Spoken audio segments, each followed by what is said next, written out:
Bismillahirrahmanirrahim. Assalamualaikum warahmatullahi wabarakatuh. Baik, kita akan melanjutkan materi pertemuan kita berkaitan dengan administrasi kebijakan kesehatan. Pada pertemuan ketiga kita ini, kita akan membahas secara lebih fokus berkaitan dengan health policies atau kebijakan kesehatan. Yang akan disampaikan pada materi ini adalah materi dasar berkaitan dengan apa itu kebijakan kesehatan yang mungkin teman-teman sudah mendapatkan pada materi pada minggu lalu, gitu ya. Akan tetapi di sini akan lebih jelas seperti apa itu kebijakan kesehatan, tipenya apa saja, gitu ya, dan kemudian faktor apa yang bisa berpengaruh terhadap kebijakan kesehatan. Baik.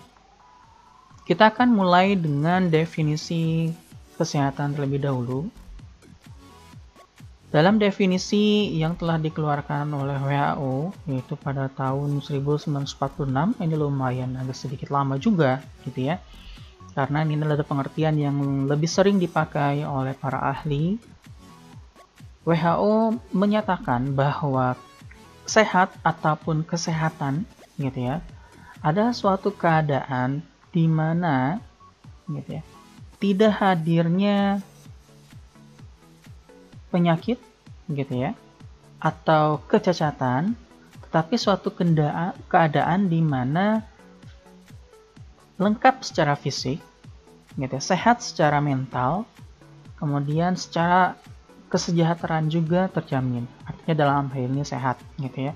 Seperti kalau misalkan teman-teman kalau lagi nggak sehat, keuangannya pasti murung gitu kan ya. Kalau misalkan keuangannya sudah tahap-tahap akhir gitu kan ya, pasti sudah mulai mengupayakan sebuah penghematan sehingga bisa mempengaruhi social well-being gitu ya, kesejahteraan, bisa mempengaruhi secara fisik, kok lemes banget ya gitu ya. Nah, kemudian secara mental juga terkadang lebih banyak lebih banyak murung gitu ya. Nah, meskipun demikian, kesehatan ataupun sehat ini juga bergantung pada hasil karakteristik ataupun pilihan, gitu ya, pilihan dari seseorang. Seseorang bisa memilih untuk melakukan gaya hidup sehat. Seseorang juga bisa memilih untuk tidak melakukan gaya hidup sehat atau bertentangan gitu ya. That's choice, gitu ya.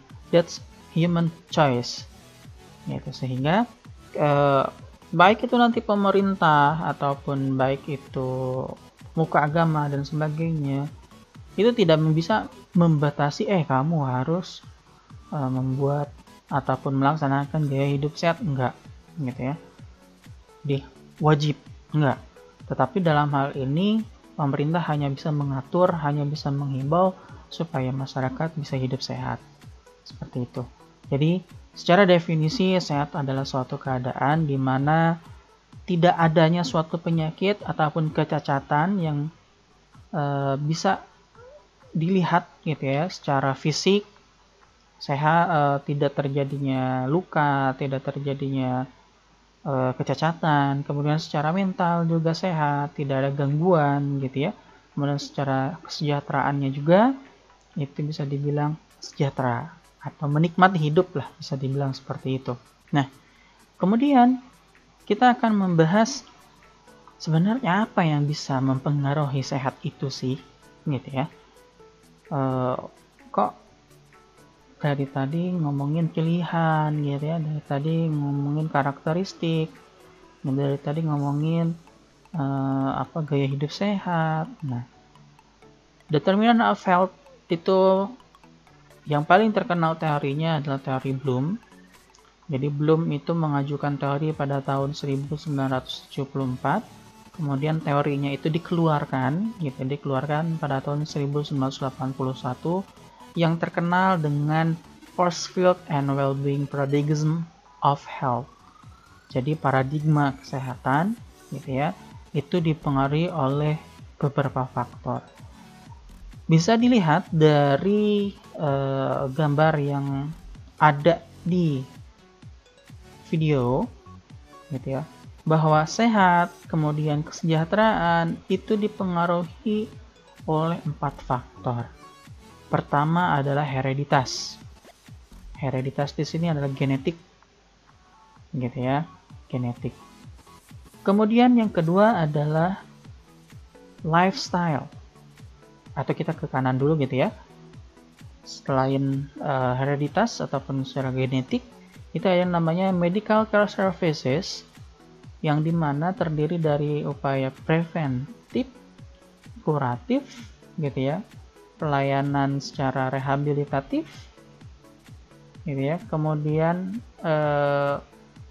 tadi kuratif udah ya, preventif, kuratif, promotif, dan rehabilitatif, gitu ya.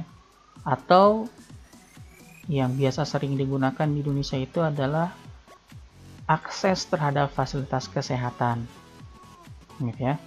Nah, kemudian faktor yang ketiga adalah ada lifestyle ataupun gaya hidup, bisa sikap, ada perilaku, gitu ya. Kalau misalkan ada orang yang lifestyle-nya itu kurang sehat, maka kemungkinan besar bisa berdampak terhadap status kesehatannya.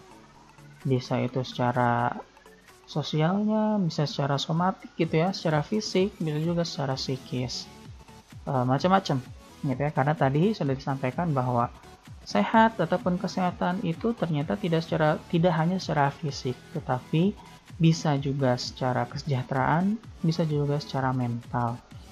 Kemudian faktor yang keempat adalah environment ataupun lingkungan, gitu ya. Nah, lingkungan ini tidak harus bersifat fisik.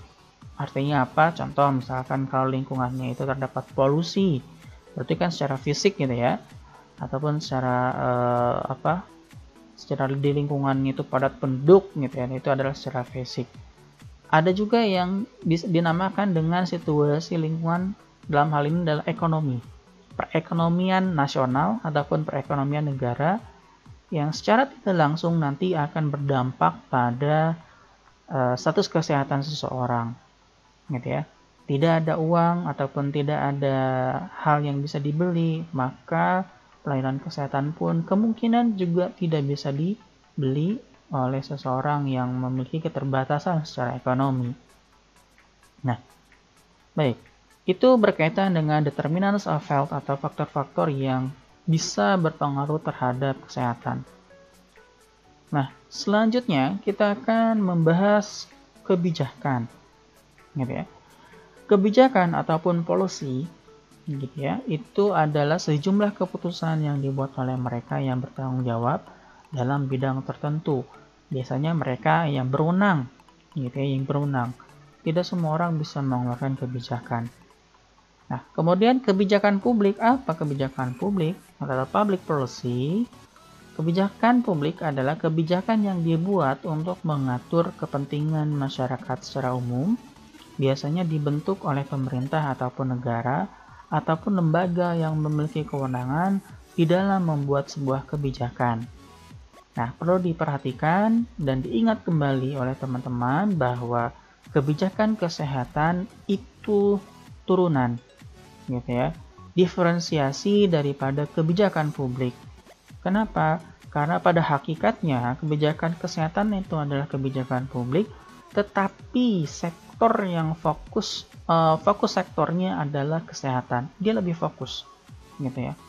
Nah, oleh karena itu, secara terminologi kebijakan kesehatan memiliki makna segala sesuatu bentuk aturan, baik itu keputusan ataupun aturan, gitu ya, yang ditujukan untuk mempengaruhi faktor-faktor penentu di sektor kesehatan agar dapat meningkatkan kualitas kesehatan masyarakat.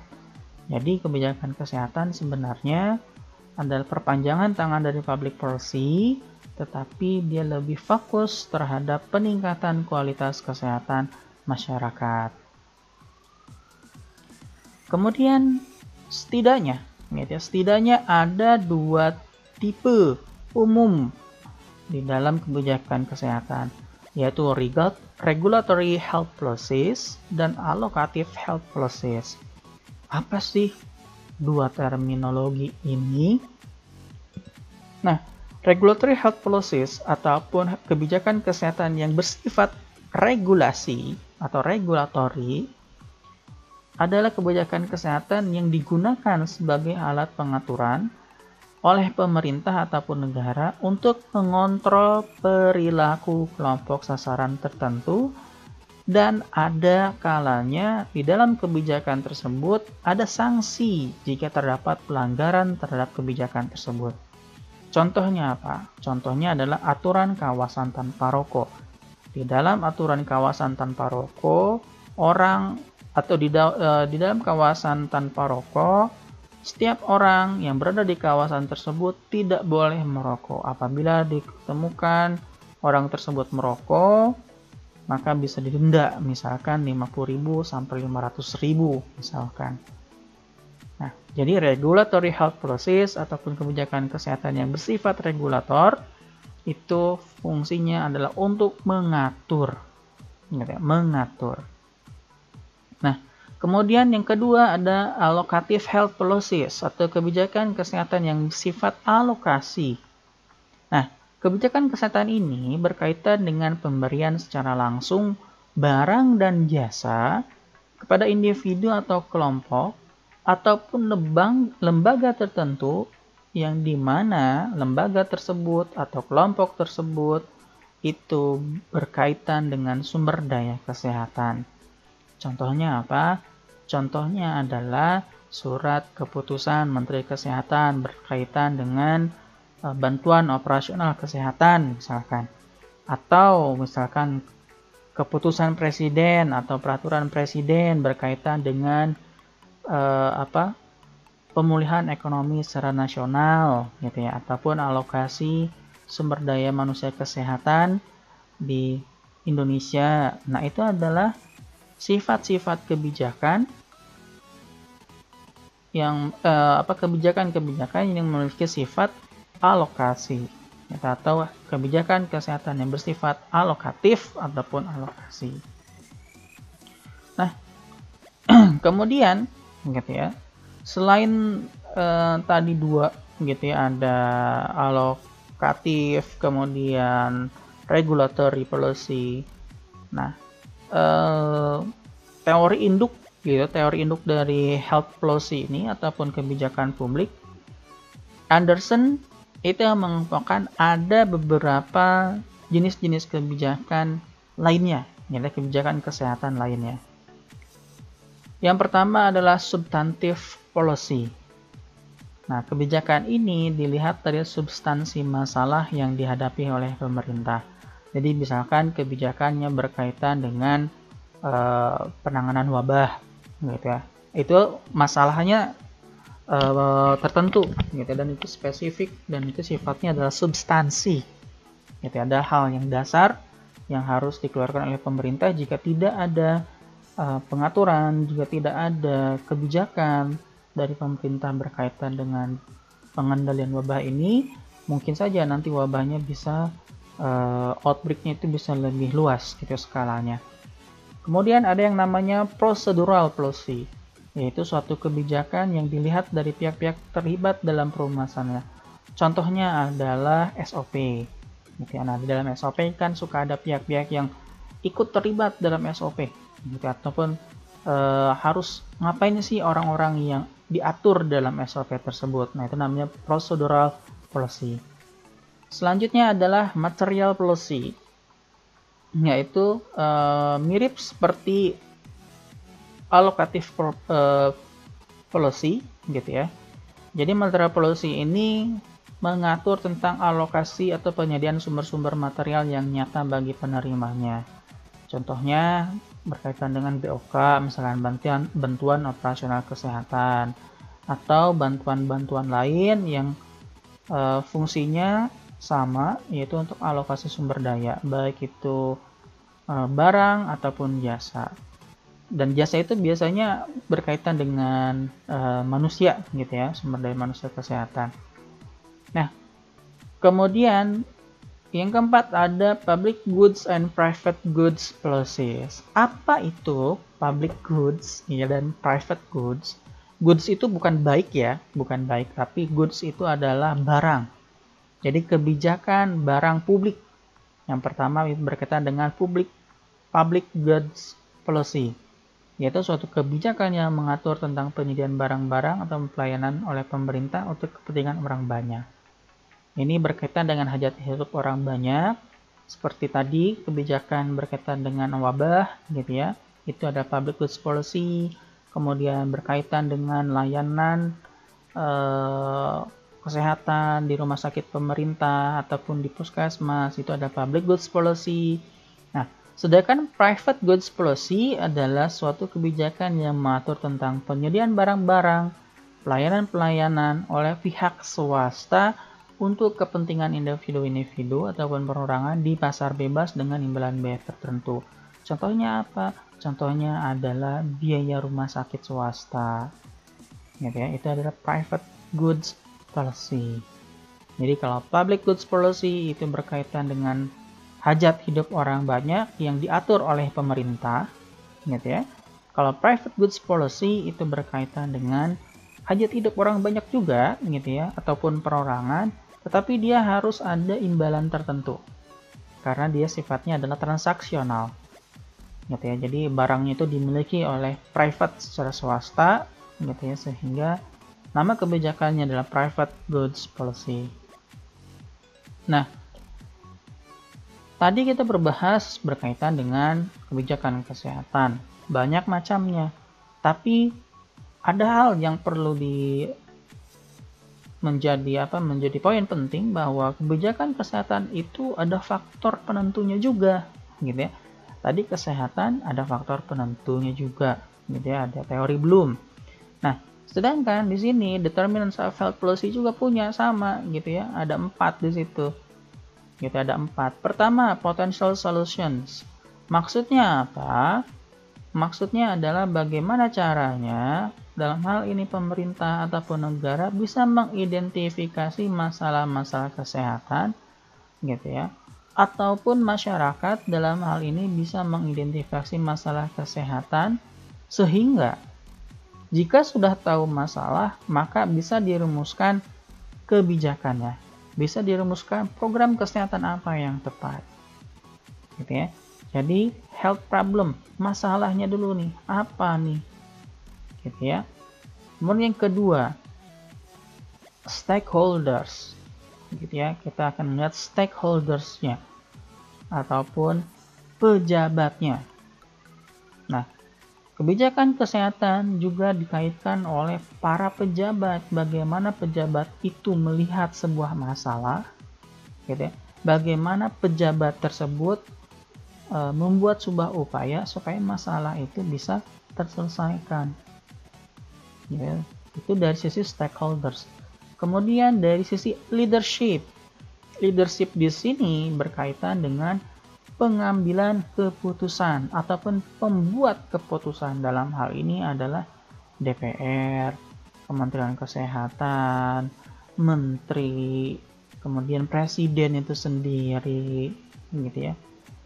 Nah, sekarang dalam poin yang ketiga ini, leadership, itu akan ditanyakan sudah sampai sejauh mana kebijakan para pemimpin di dalam membuat keputusan. Gitu. Ada nggak di sini pemimpin hadir di situ? Gitu ya, pemimpin hadir di situ ketika ada masalah kesehatan, gitu ya. Hadir nggak nih si pemimpin untuk membuat sebuah kebijakan, hadir nggak? Gitu. Nah, kemudian yang keempat terakhir adalah sumber daya. Tidak ada uang, maka kebijakan kesehatan itu tidak akan lahir. Gitu ya. Kalau tidak ada uang, kebijakan kesehatan itu akan sedikit peluangnya untuk bisa dibuatkan kebijakannya. Ada masalah, kemudian ingin dibuatkan kebijakan tapi tidak punya uang, kecil kemungkinan kebijakan itu akan dibuatkan, gitu. Kecuali kalau misalkan pada suatu kondisi, gitu ya, suatu kondisi di mana negara dalam kondisi gawat darurat dan harus disegerakan membuat kebijakan, nah itu bisa, gitu ya. Resources ini macam-macam, gitu ya. Bisa dalam bentuk uang, bisa dalam bentuk orang, gitu ya. Kalau nggak ada orang yang cakap dalam membuat kebijakan, sama aja, gitu ya, sama aja bohong, gitu. Oke, lanjut. Nah, kenapa kita harus mempelajari yang namanya kebijakan kesehatan? Pertama, kesehatan adalah komponen yang sangat penting. Ya, tanpa adanya kondisi sehat, gitu ya, maka kita nggak bisa sehat secara fisik, sehat secara mental, sehat secara kesejahteraan, kita nggak bakalan sehat. Kesehatan itu bisa berdampak pada semua komponen kehidupan. Bukan ya? Kita mau sholat, kita harus sehat. Apa kita mau sholat khusyuk, gitu ya? Maka yang paling afdol itu adalah kita sehat dulu. Bayangkan kalau misalkan kita lagi sakit, kemudian kita sholat, wah sholatnya juga agak susah, gitu ya. Feel-nya itu nggak dapet, gitu, khusyuknya itu nggak dapet. Yang kedua, kesehatan itu memiliki determinan yang bervariasi. Maksudnya apa? Maksudnya adalah faktor-faktor yang mempengaruhi kesehatan ataupun kondisi sehat itu sendiri banyak faktornya. Bervariasi, tadi kan ada 4, gitu ya, berdasarkan teori Bloom. Kemudian yang ketiga, kebijakan kesehatan juga nanti akan berbicara bagaimana mengalokasikan sumber daya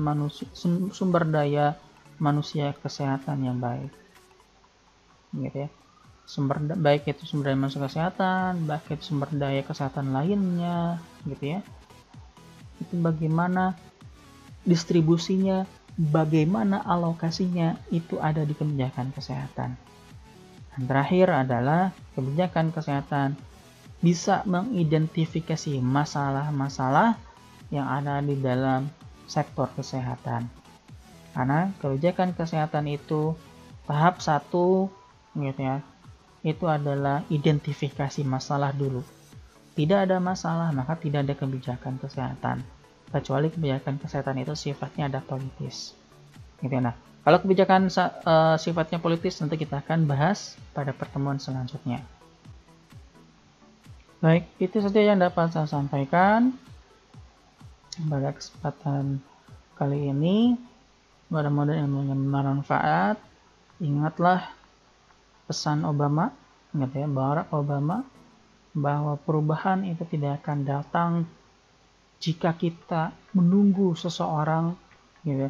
Jika kita menunggu waktunya, gitu. Jadi maksudnya apa? Maksudnya adalah kita tidak akan berubah jika kita menunggu orang lain, jika kita menunggu waktu yang tepat, dan sejatinya, gitu ya, perubahan itu ada di diri kita sendiri.